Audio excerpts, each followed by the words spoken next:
let's take a look at the first story. The hikes in fuel prices. Transport Ministry directs police to arrest drivers for charging unapproved fares. The story is on citinewsroom.com. We also have, I think the Daily Guide is carrying here. It says arrest drivers charging illegal fares.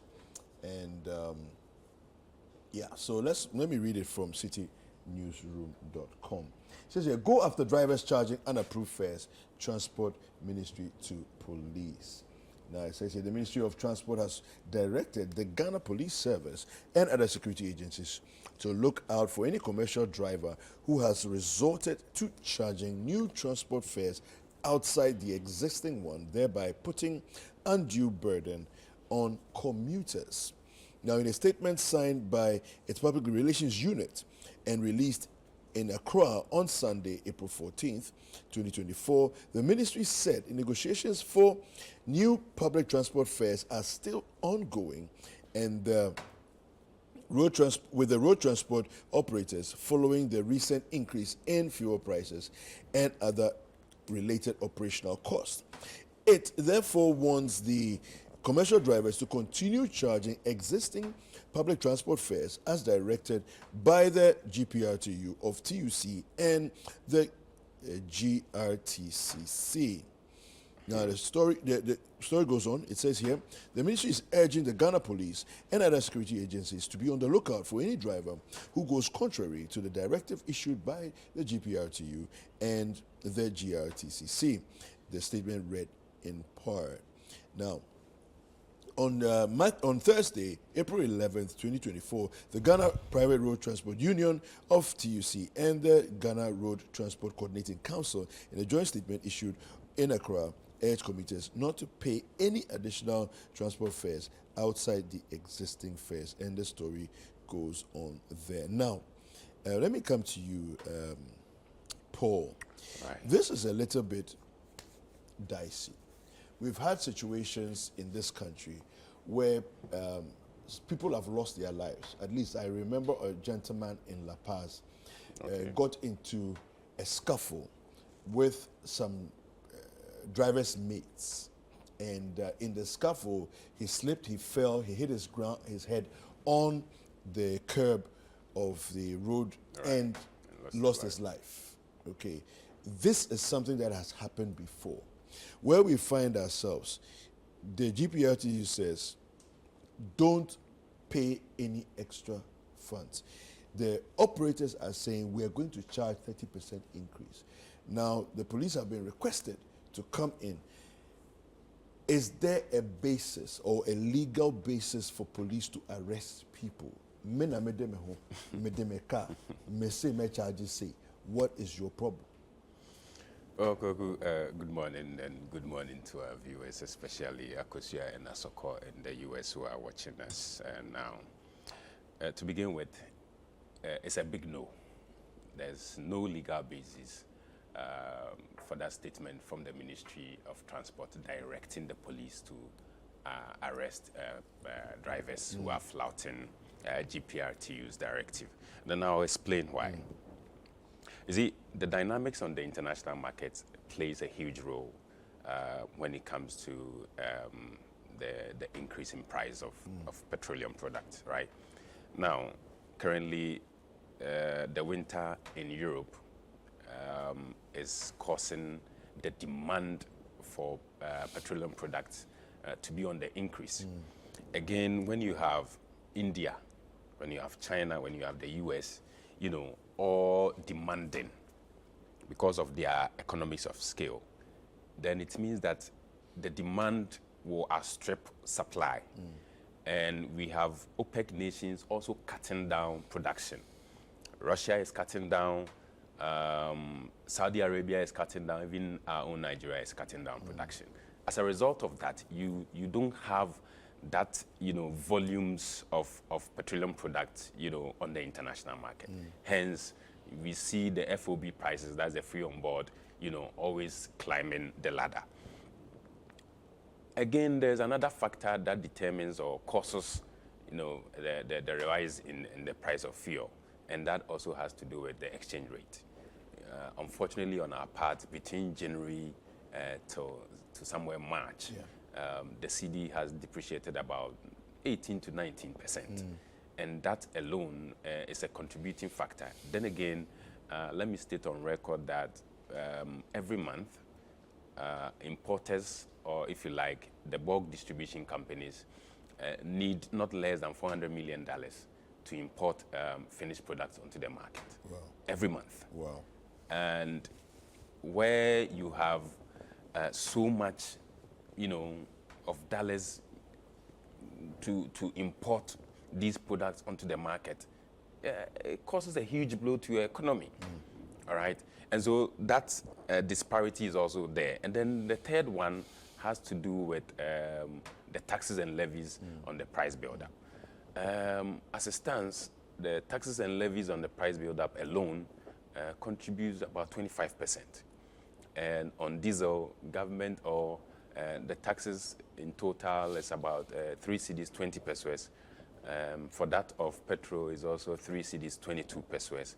And then LPG is also 2 cedis, 158 pesos. Now, you ask yourself, in the light of all of these, per liter, I am paying 3 cedis, 22 pesos for petrol. Per liter, I am paying 3 cedis, 20 pesos for diesel. And I, as a private operator, all right, my business is to render service and then at the end of the day, get something small for my pocket. I am not rendering free services. I go to the fuel stations to fill my car and then I pay. And so I see no reason why, if I have gone to fill my tank, I am rendering a service, somebody comes in and I tell the person that I have increased my fare to this much. And then you, a transport ministry, excuse my language, you have the nerve to tell me that I have no right to increase my fare. On what basis? I'll take us back a bit. In 2015, government's policy was that enough is enough. We are deregulating the market. And so it took out, or it weaned itself off determining prices of petrol. And so it gave that power to the players, to determine their own prices, and that will be regulated by the NPA. The NPA will more or less be serving as a referee to making sure that, hey, you do not go beyond or above, you just stay within. And I think it was fair. The players have been doing this over the period for the last 9 years with no issue whatsoever. Because government used to set prices of petrol, it also meant that before any increase in transport fares comes out, it sat with the transport operators to more or less negotiate on what percentage to increase the fares to. And I think it was fair. Currently, that practice is still in there. And I think that it has outlived its purpose, because guess what? The market is now a deregulated market. To the extent that OMCs are setting their own prices, why can't, transport operators also determine their own prices? What role does government have to play in there? It's always been that you have to plead with them, all right? But you don't issue threats and orders. Really, what is that all about? On what basis does the transport minister or ministry have to ask the police to arrest transport operators who are operating within the confines of the law? They have gone to buy the petrol, the diesel, the LPG. They have paid for them. I'm not sure they were given to them free of charge. Government has no business in there. And so if I, as a private operator, I have gone to pay for the petrol I'm using in my vehicle, and then you, government, sitting somewhere, comes to tell me that I am charging beyond what I'm supposed to charge, or I do not have the right to increase the fares, then I don't know what they are talking about. I am daring the ministry to arrest even one driver, and let us see what will happen in this country. This is no threat. Absolutely not. But They I'm say daring you're daring them on the basis, on the legality that they have to issue that warrant to the police to arrest any driver. What we can do presently is to sit with the drivers, engage them, appeal to them that, listen, we've been in this business for so long. We want to appeal to you that the 30% you are requesting for is a bit on the higher side. We have seen petrol prices, rise over the period between 17 and 20%. And so if you can peg yours to say 15% or even, at 20%, it makes sense. But to sit down and be issuing threats and orders, that I'm afraid is uncalled for. Okay. What basis? Yeah. All right? So I just want to appeal to our drivers. They are our people. Anytime there's an issue, they come to us, and whenever we also have issues, we go to them. We want to appeal to them passionately. That, listen, as advocates for consumers, both on their side and the ordinary, commuter, to look with favor upon us, all right, and to consider their stand. Perhaps some 10, 15%, it's okay. All right, but 30% we believe as COPEC is a bit on the high side. So they should consider commuters to peg between 10 to 20% maximum, rather than the 30% they want to charge, drivers in the coming days. Even today, fuel price is going up. We are looking at COPEC between was saying that we are looking at about 5 to 10% increment on it's going to petrol. go to about 17 cities in a few weeks. That is what we are looking at from now till June. Between now and June, if we are not fortunate enough, by the middle of the year, we will be looking at that and even beyond. Wow. Because presently, petrol might hit 15 cedis per liter. If you are not careful from today. I just bought some yesterday at 14. Oh yes, 15 cedis per liter. And that is where we are going. Remember what happened in 2022? Yeah. Where it was almost 23. 19. Yes, 23. Yeah. Same thing is likely to happen if government, you see, maybe the war in the Middle East. It's all part. I remember talking about the dynamics on the international market. They have started the excuse already. You let me fill it. Let me land. I'll give you the title. So what's happening is the first pricing window of April, the NPA issued a directive. And the directive was that government intends to suspend the price stabilization levy, right? And that's 16 pesos on petrol and then 14 pesos on diesel. Within that same week, and the OMCs obliged to the request from the NPA. And so it suspended that from the price build-up. So they came out with their prices from 1st April all the way. Guess what? By the 2nd, 3rd, 4th of April, another directive came from the NPA that, hey, government has rescinded its decision. Therefore, go back to your old ways. Reinstate the price stabilization levy. Okay. A levy you thought it wise that it was too much, were overburdening the consumer. Yeah. And so let us reduce the burden a bit by taking off the price stabilization levy. And then you come back within days to reinstate that same levy. And that is why you found that within that week, there was another price, from the OMCs, all right? And that was by virtue of the reinstatement of that price stabilization levy. Okay, so we are asking government, the 3 cedis, 22 pesos on petrol, the 3 cedis, 20 pesos on diesel. Is there no way government can reduce the taxes that form about 25% of the price build-up? All right, thank you very much, Paul. Look, it seems to me in this country, price control works only with the transport owners. Yeah, because go and make a careless mistake of asking for rent prices in places like Domain, where I told you early on this year. You see buildings, and sometimes even when you compare one to the other, the other one looks even quality than the other one, but the pricing is the one who determines. I mean, you go to Kinky. This is 5 cedis, this is 4 cedis.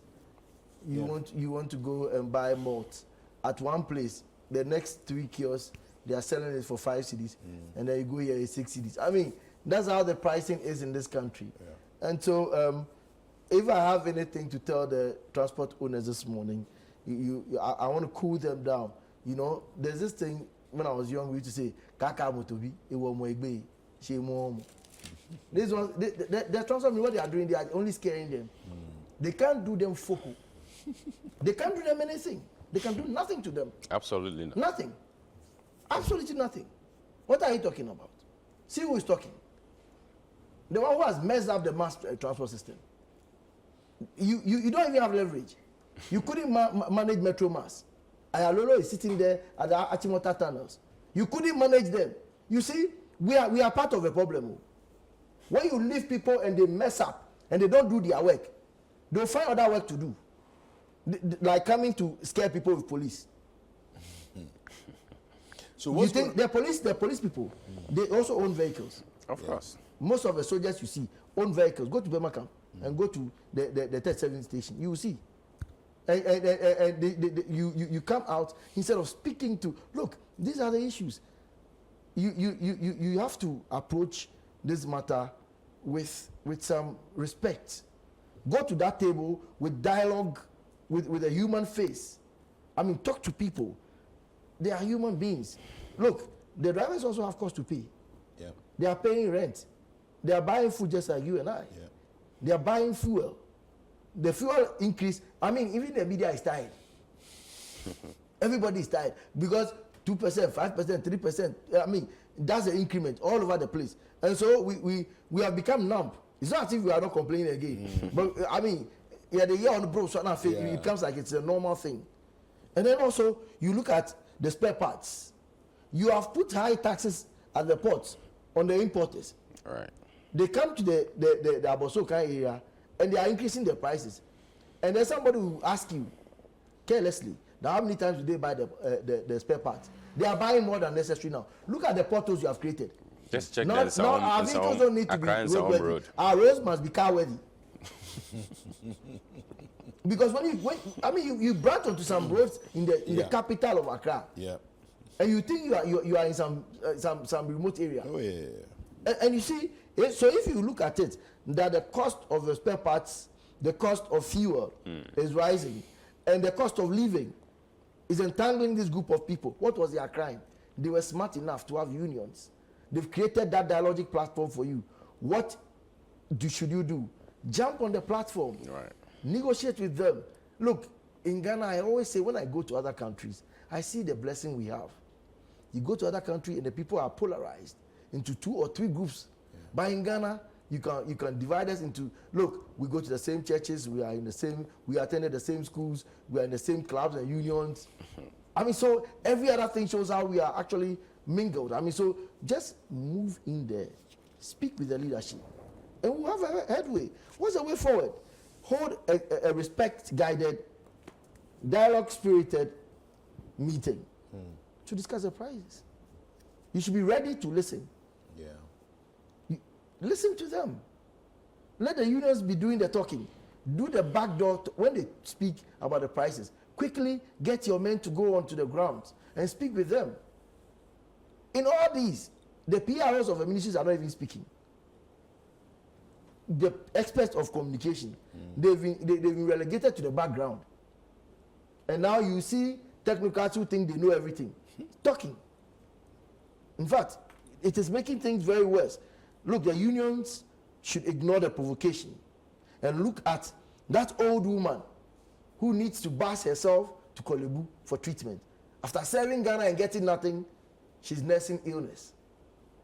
They should look at that laborer who is actually going from the central town, maybe at Osu, all the way to Dodoa or somewhere to carry mortar. You know, Pongpo? And by day, it's about 60 or 50 or 70 cedis. Some are even cheated. It could be 80, it could be 100, it could be 120. And they have all the cash going to transport fares. Consider them. But while doing this, better ignore this, utterances that are actually putting you on the anger bench. Look, let's negotiate the price control across board. You don't have to only settle on the transport owners. Let's negotiate with the fuel, the rent, food and beverages.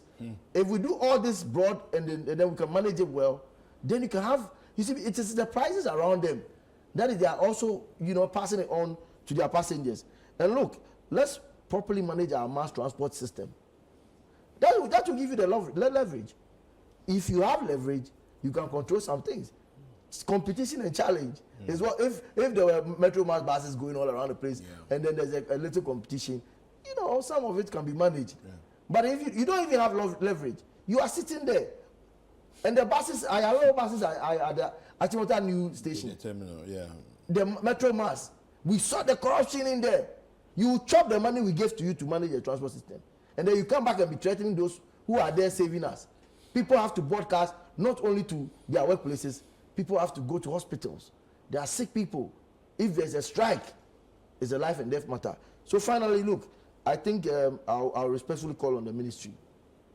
See, sometimes I tell people this thing. If you don't have anything that is sensible to say, that will bring tempest down, that will bring peace, that people will find solace in it. At that moment, if it's even anger that is in you, hold your mouth. For a saying says that, talk when you are angry and you make the worst statement you ever regret. This statement for police to go and chase people, I'm sure somebody was angry. Even after messing up, they rather go angry. The impunity of it. Yeah. You could not manage it well. Our mass system is down. And then those who are running to support the system, you are there threatening them for the police to go and arrest them. For what? For cost that is relevant, that they are also going through some hell times. Look, finally, I think they should just go to the drivers. If they are feeling too big to go, they should come and hire some of us. I won't take a CD from them. Some of us can beg the drivers. For drivers and mates are our friends. We decided. For them, lawyers and doctors are their friends. I'm not saying you shouldn't make friends with lawyers and doctors. But when you place yourself on the high pedestal and you can't even come low, when you are in the Land Cruiser and the siren is blaring and you can go through it, you don't feel anything. They have bungalows, and they are fed with our salaries that we should get if we're all employed by government. A few employed, a few are in the game, they are fed. We respect them. They should respect themselves. All right. Thank you very much.